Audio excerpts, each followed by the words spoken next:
Welcome back, traders and investors, to Benzinga's Pre-Market Prep, brought to you by MarketFi. I'm your co-host, Joel Elconin, along with Brianna Valesky, and we have Craig Erlam on the line. He's a senior market analyst at Oanda, and he is speaking to us from across the pond. You didn't happen to run into my daughter, Emily, did you? She's over there in London.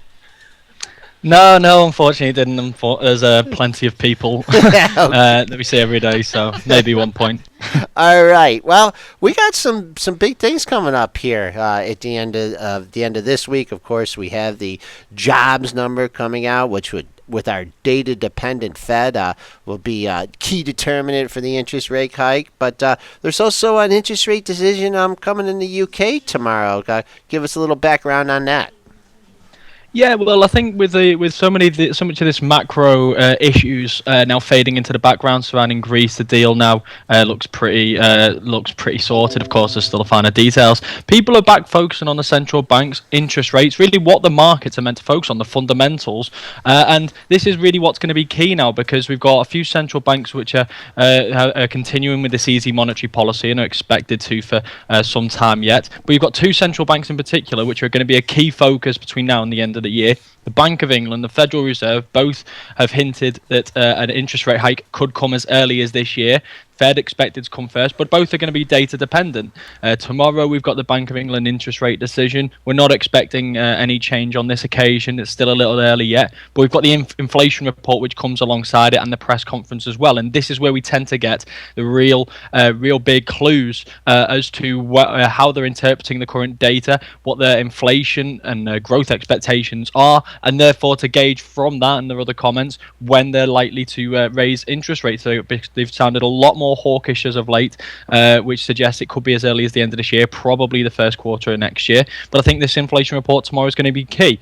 And of course, we've got the jobs report on Friday, and we don't need to tell any of your listeners how important the jobs report is and how closely monitored it is. Job creation, unemployment levels, wages, I think, is going to be a key thing, because we saw the employment cost index last Friday, and that showed the lowest growth in wages or in cost per head in the US since 1982, which is the last thing we really wanted to see as we're approaching this rate hike, because what it effectively means is that employers aren't paying their staff anymore, which means wages may remain quite subdued. And I think the reason why they're doing this is because of that stronger dollar. They're trying to remain competitive with their international peers, and rather than raise prices and give the workers their raises, they're keeping wages subdued so that they can keep prices competitive.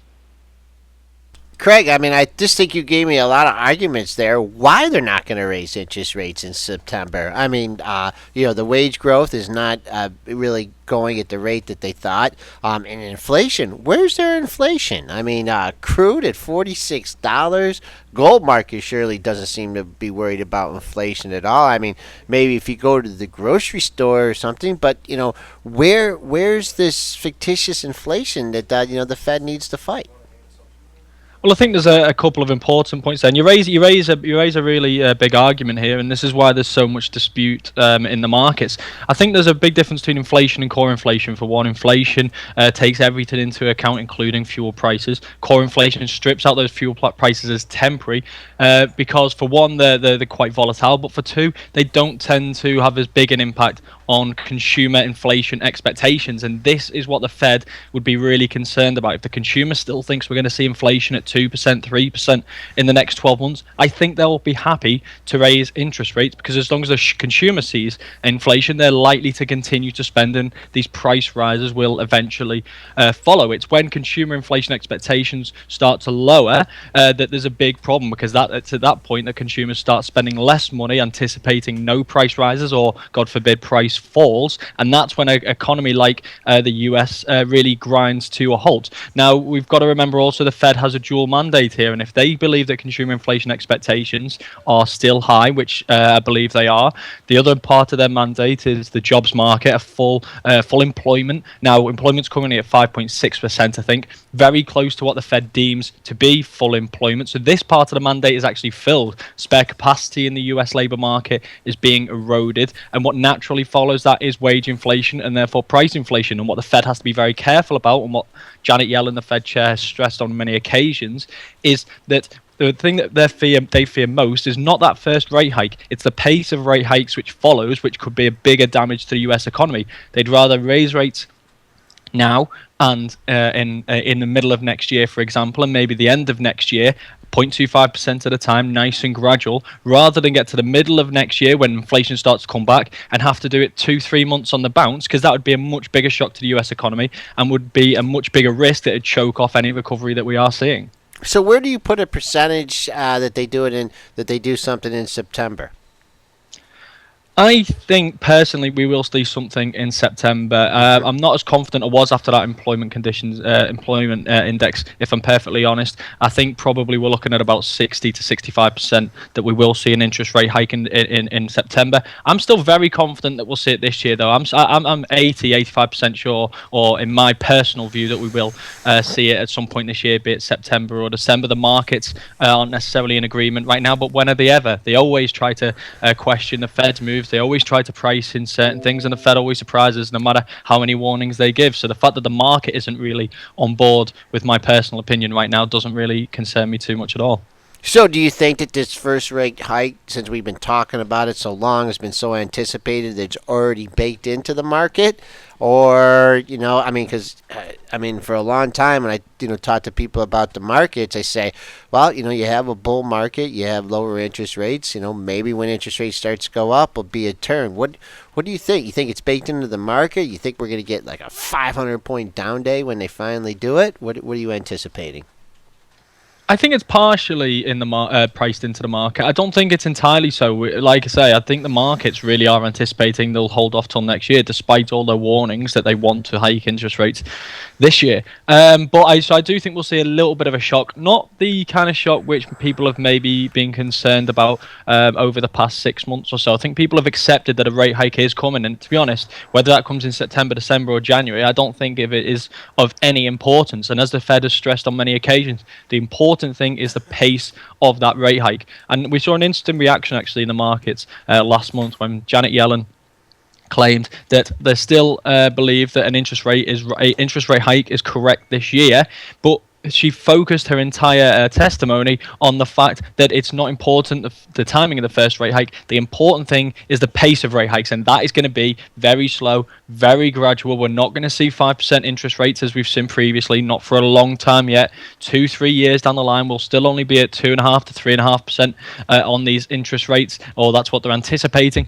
And the market actually did something which I last saw about a year or two ago. They looked beyond the first decision that they've been fearing so much, and they focused instead on the long-term path. I think you'll remember back when quantitative easing was the big talking point. When are they going to taper? When are they going to taper?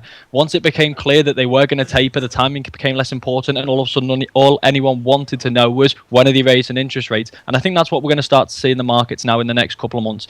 Less focus on the first one, more focus on the following. Okay, let's just talk a little bit about the oil market here. It made a new low for the move.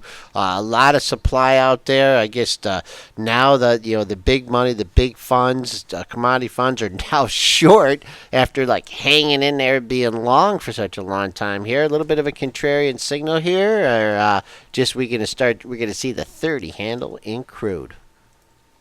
Yeah, the oil markets are extremely interesting. One of my favorite markets really right now, because it's where we're seeing the most volatility. It's where we're seeing the most interest.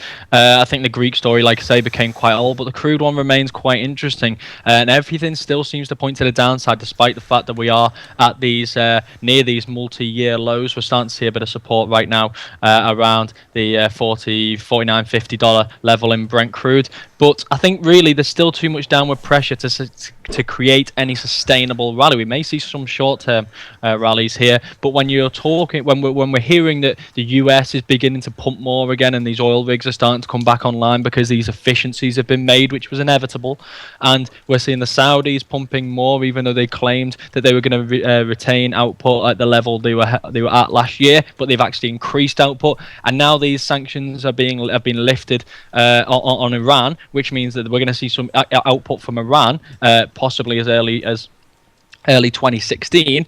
There's just not enough demand to keep keep soaking up all this excess oil, and that's why we're seeing the inventories continue to build, not quite at the pace that we saw early on in the year, and we're just not seeing the demand. And the fact that China is experiencing such issues right now, and there's growth, there's threats to growth in China if the figures are even real, which is being questioned as well. The demand supply story just all points to the downside, unfortunately, for prices for now. And crude, or not crude, gold. Gold just hanging out here under 1100. We've had several days of, really range bound trading. Any take on the gold market? Yeah, well, I think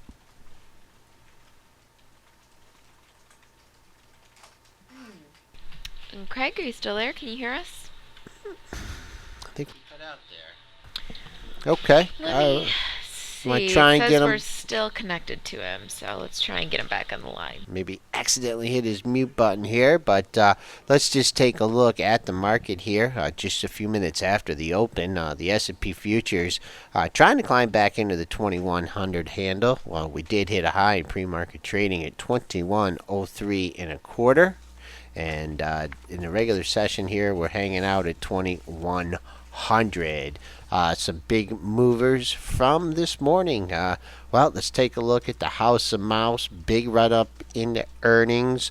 Now the earnings have come out a little light on the sales and revenue. Taking a hit here. I did see it down $8. Let's see if it's getting any kind of follow through. It was trying to show some support in the pre-market at the wow, took that out. Made a low from the pre-market trading. Had been hanging in there at 110.50. We just hit 109.50. Getting a bounce off there. That 109.50 takes you back down to levels 108.93. That was your low on June 15th. And then you had a low on June 16th at 109.90. So we'll see if we get a little bounce here. Shares of Disney. Priceline gets over 14. Is it 1400? In pre-market trading off a good earnings report. Let's see how that's trading today. Priceline currently trading at 13. Is that 1345? Let's see here. My systems are a little bit bogging down here, but Priceline did have the great earnings report. Now still holding on to a lot of those gains. Good thing I didn't take Dennis on the regular session of the 1400. We're giving a lot back at pre-market trading. We got all the way up to 15, 15. Now we're back down to 1340. Couldn't quite challenge the 1400. We got up to 1395 in the pre-market. Got a long ways to go to fill the gap there if you're a gap trader. Yesterday's high way down to 1286.54. I think we're going to get... hello. Hey, Craig, sorry about that. We got you back here. Just overall, the earnings season here in the United States, overall market thoughts. Well, I'm still quite bullish. The markets, of course, we're going to see them taper off a little bit compared to what we've become accustomed to throughout this period of ultra loose monetary policy. We have plenty of headwinds. The stronger US dollar being a key one that we've seen in both the first and second earnings season now be a key factor. But companies are going to start adjusting, and they already are adjusting to that, to this environment, and they've adjusted in the past, and I'm sure they will adjust again. I think the U.S. economy is looking strong. We're not seeing it's not perfect. It's far from perfect. And there's headwinds in Europe as well, and the slowdown in China. But to be honest, I'm still pretty bullish. I think the US economy is showing signs of getting stronger, and the fact that we're seeing such low levels of unemployment, the fact that we are seeing activity pick up, seeing a strong services sector, which is so important to the US, I don't think there's too much of a concern. I think the markets may consolidate at times. But I think really, I don't see that massive correction in the markets that people are anticipating, because I do think earnings are going to start to finally justify the levels that the markets are trading at. And with the market up here near all-time highs, I mean, it seems like, we really don't get these major sell-offs because if they're bailing out of tech, they're going into healthcare. If they're getting out of healthcare, they're going into retail. What's the sector that, in your opinion, a little bit out of favor right now, that maybe may catch the the next round of fresh money in the market? Well, if you're looking at sectors, there's two which really stand out to me that are going to benefit really over the next 12 months. The first one is the consumer sector. I don't think we've seen the levels of consumer spending that incomes and the disposable income has really anticipated, because we've seen the increase in disposable income from wages, but we've also seen the increase in disposable income from lower oil prices. And I don't think the spending figures have really gone hand in hand with those income figures, which suggests we're seeing more saving. Now, at some point, they are going to start to spend those savings, and the next 12 months could be the point at which we start to see that. Things like the consumer sector, I think, is going to be a very interesting one. So, if we talk about interest rate hikes, who benefits from higher interest from banks? Look at the financials. We're already seeing the likes of Barclays, etc., over here, who are talking about these higher level, these higher trading figures. The market's starting to move again, where they're talking about the benefits that could come in the next 12, 24 months from these higher interest rates. So I think the financial sector is going to start to look a lot better. And also, we've got to factor in, we've seen 5 years now where we're seeing fine after fine after fine. If it's not LIBOR, it's something else. These are going to start to blow over, and the fines are going to be replaced with stronger trading figures and the benefits to the industry from these higher interest rates. So they're the two sectors really which I think are going to be the best plays really over the next year or two. Great input from Craig Erlam. He's a senior market analyst at Oanda, joining us from across the pond. Great input as always, Craig. We'll get you back on here again soon. Thank you very much. I look forward to it.